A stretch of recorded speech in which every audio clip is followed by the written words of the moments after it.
नमस्कार दोस्तों, प्रैक्टिस वाला यूट्यूब चैनल में आप लोगों का स्वागत है। दोस्तों आज हम लोग रेलवे ग्रुप डी 29 सितंबर 2022 सेकेंड शिफ्ट का ऑल सवाल हम लोग इस वीडियो में देखेंगे। बिल्कुल दोस्तों आप सही सुने, 29 सितंबर 2022 सेकेंड शिफ्ट का ऑल सवाल हम लोग इस वीडियो में देखेंगे। तो आप वीडियो को पूरा देखिए, आपके लिए एक एक सवाल इम्पोर्टेंट है। दोस्तों आपके एग्जाम में इस वीडियो से सेम टू सेम सवाल देखने को मिलेगा, तो आप एक एक सवाल का इम्पोर्टेंट समझिए और अच्छे से तैयारी कीजिए। ओके दोस्तों, चलिए हम लोग डायरेक्ट क्वेश्चन देख लेते हैं। नेक्स्ट क्वेश्चन कह रहा है कि धवन सोडा का रासायनिक गुणधर्म क्या है। 4 ऑप्शन दिया गया है, इनमें से आपको चुनकर बताना है कि धवन सोडा का रासायनिक गुणधर्म क्या है। तो यह उभयधर्मी प्रकृति का होता है। धवन सोडा यह उभयधर्मी प्रकृति का होता है। ऑप्शन 3 जो है बिल्कुल सही उत्तर हो जाएगा। ओके चलिए नेक्स्ट क्वेश्चन देख लेते हैं। नेक्स्ट क्वेश्चन कह रहा है कि भारत सरकार द्वारा महात्मा गांधी राष्ट्रीय ग्रामीण रोजगार गारंटी अधिनियम किस वर्ष पारित किया गया था। तो वर्ष 2005 में पारित किया गया था। किस वर्ष पारित किया गया था, तो वर्ष 2005 में। ऑप्शन 2 जो है बिल्कुल सही उत्तर हो जाएगा। ओके चलिए नेक्स्ट क्वेश्चन देख लेते हैं। नेक्स्ट क्वेश्चन कह रहा है कि एक स्वपोषी पारिस्थितिकी तंत्र से क्या अभिप्राय है। तो कार्बनिक द्रव्य पीढ़ी दर पीढ़ी लगभग स्थिर रहता है, यही अभिप्राय है। तो ऑप्शन 4 जो है बिल्कुल सही उत्तर हो जाएगा। ओके चलिए नेक्स्ट क्वेश्चन देख लेते हैं। दोस्तों मैं उम्मीद करता हूं कि क्वेश्चन आपको अच्छे से समझ में आ रहा है। दोस्तों अगर आपको वीडियो पसंद आती है तो आप इस वीडियो को लाइक कर दीजिए और कमेंट करके बताइए कि वीडियो आपको कैसे लगी। दोस्तों अभी तक आप इस चैनल को सब्सक्राइब नहीं किए हैं तो प्लीज़ इस चैनल को सब्सक्राइब कर लीजिए और बेल आइकन को भी प्रेस कर दीजिए। ओके चलिए नेक्स्ट क्वेश्चन देख लेते हैं। नेक्स्ट क्वेश्चन कह रहा है कि एक लेंस की फोकस दूरी और उसकी क्षमता के बीच सही संबंध क्या है। तो P बराबर 1/f है। सही संबंध क्या है दोस्तों, तो P बराबर 1/f है। ऑप्शन 1 जो है बिल्कुल सही उत्तर हो जाएगा। ओके चलिए नेक्स्ट क्वेश्चन देख लेते हैं। नेक्स्ट क्वेश्चन कह रहा है कि निम्न में से कौन सा तत्व अधिकतम धात्विक लक्षण या गुण को दर्शाता है। तो एस्कैडियम तत्व दर्शाता है। कौन सा तत्व दर्शाता है दोस्तों, तो एस्कैडियम तत्व। ऑप्शन 2 जो है बिल्कुल सही उत्तर हो जाएगा। ओके चलिए नेक्स्ट क्वेश्चन देख लेते हैं। नेक्स्ट क्वेश्चन कह रहा है कि निम्नलिखित में से किस वर्ष दिल्ली भूमि सुधार अधिनियम प्रवर्तित हुआ था। तो वर्ष 1954 में हुआ था। किस वर्ष हुआ था दोस्तों, तो सन 1954 में। ऑप्शन 1 जो है बिल्कुल सही उत्तर हो जाएगा। ओके चलिए नेक्स्ट क्वेश्चन देख लेते हैं।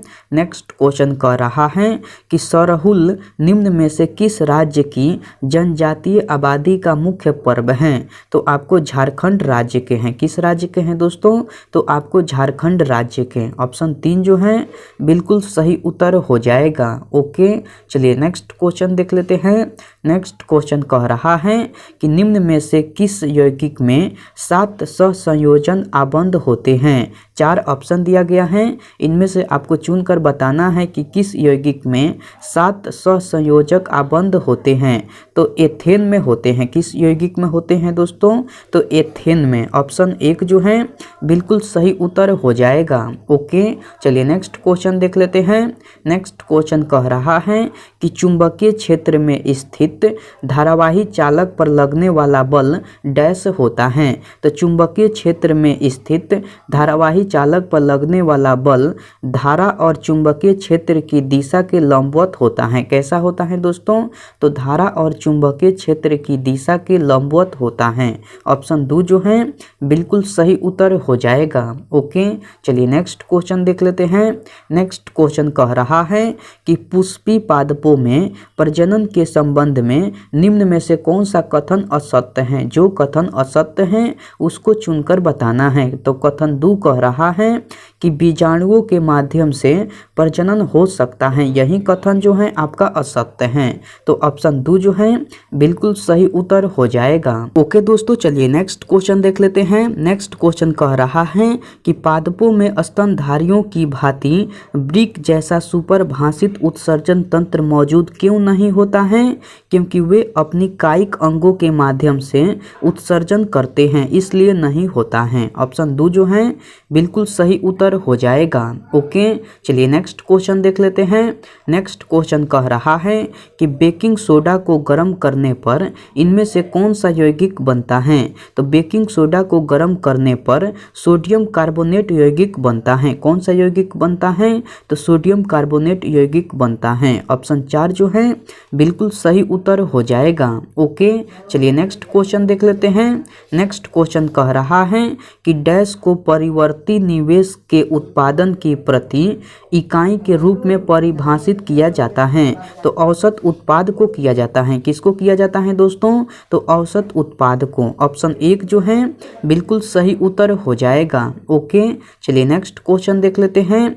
नेक्स्ट क्वेश्चन कह रहा है कि विश्व में सर्वाधिक वर्षा किस स्थान पर होती है? 4 ऑप्शन दिया गया है, इनमें से आपको चुनकर बताना है कि विश्व में सर्वाधिक वर्षा किस स्थान पर होती हैं। तो आपको मासिन राम में होती हैं। किस स्थान पर होती हैं दोस्तों?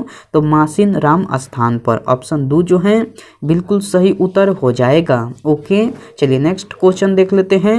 नेक्स्ट क्वेश्चन कह रहा है कि निम्न में से क्या आहार नाल में अम्लीय आहार को क्षारीय में परिवर्तित करता है? तो पित्त रस करता है। कौन करता है दोस्तों? तो पित्त रस। ऑप्शन 3 जो है बिल्कुल सही उत्तर हो जाएगा। ओके, चलिए नेक्स्ट क्वेश्चन देख लेते हैं।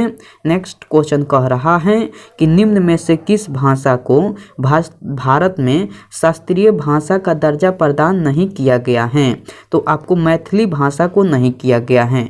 कन्नड़ भाषा, मलयालम भाषा और तेलुगु भाषा, ये तीनों भाषा को शास्त्रीय भाषा का दर्जा प्रदान किया गया है, जबकि आपको मैथिली भाषा को शास्त्रीय भाषा का दर्जा प्रदान नहीं किया गया है। तो ऑप्शन 3 जो है बिल्कुल सही उत्तर हो जाएगा। ओके, चलिए नेक्स्ट क्वेश्चन देख लेते हैं। नेक्स्ट क्वेश्चन कह रहा है कि भारतीय संविधान के अनुसार प्राण एवं दैहिक स्वतंत्रता का संरक्षण निम्नलिखित में से किस अधिकार का हिस्सा है? तो स्वतंत्रता का अधिकार का हिस्सा है। किसका हिस्सा है दोस्तों? तो स्वतंत्रता का अधिकार का। ऑप्शन 4 जो है बिल्कुल सही उत्तर हो जाएगा। ओके, चलिए नेक्स्ट क्वेश्चन देख लेते हैं। नेक्स्ट क्वेश्चन कह रहा है कि हिंदू कैलेंडर के अनुसार बुद्ध पूर्णिमा डैश की पूर्णिमा के दिन होती है। तो हिंदू कैलेंडर के अनुसार बुद्ध पूर्णिमा बैसाख की पूर्णिमा के दिन होती है। किस दिन होती है दोस्तों? तो बुद्ध पूर्णिमा बैसाख की पूर्णिमा के दिन होती है। ऑप्शन 4 जो है बिल्कुल सही उत्तर हो जाएगा। ओके, चलिए नेक्स्ट क्वेश्चन देख लेते हैं। नेक्स्ट क्वेश्चन कह रहा है कि रूमेन क्या है? रूमेन क्या है दोस्तों? तो भोजन को संग्रहित करने के लिए अमाशय का एक कक्ष है। रूमेन क्या है? तो भोजन को संग्रहित करने के लिए अमाशय का एक कक्ष है। ऑप्शन 2 जो है बिल्कुल सही उत्तर हो जाएगा। ओके, चलिए नेक्स्ट क्वेश्चन देख लेते हैं। नेक्स्ट क्वेश्चन कह रहा है कि गोलीय दर्पण के लिए एम, भी और यू के मध्य सही संबंध क्या होगा? तो एम बराबर माइनस भी बटा यू होगा। सही संबंध क्या होगा दोस्तों? तो m बराबर माइनस भी बटा यू होगा। ऑप्शन 2 जो है बिल्कुल सही उत्तर हो जाएगा। ओके, चलिए नेक्स्ट क्वेश्चन देख लेते हैं। नेक्स्ट क्वेश्चन कह रहा है कि न्यूलैंड के अष्टक नियम के अनुसार इनमें से किन तत्वों के गुणधर्म समान होते हैं? तो आपका सही उत्तर हो जाएगा बेरिलियम और मैग्नीशियम तत्वों के। किन 2 तत्वों के? तो आपको बेरिलियम और मैग्नीशियम तत्वों के। ऑप्शन 1 जो है बिल्कुल सही उत्तर हो जाएगा। ओके, चलिए नेक्स्ट क्वेश्चन देख लेते हैं।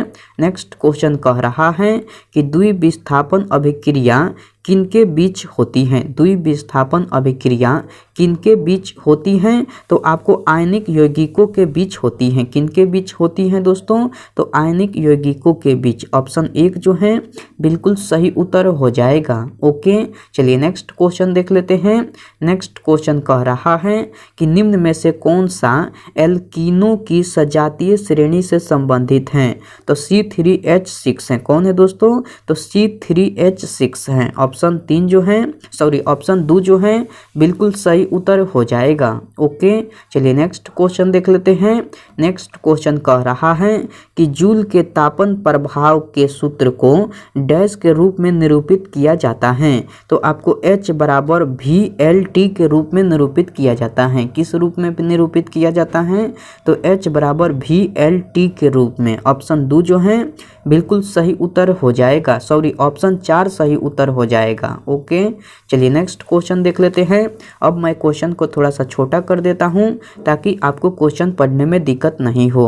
ओके, चलिए नेक्स्ट क्वेश्चन कह रहा है कि निम्न जीव अपने नाइट्रोजनी अपशिष्टों का उत्सर्जन किस प्रकार करता है? तो आपको सामान्य विसरण द्वारा करता है। किस प्रकार करता है?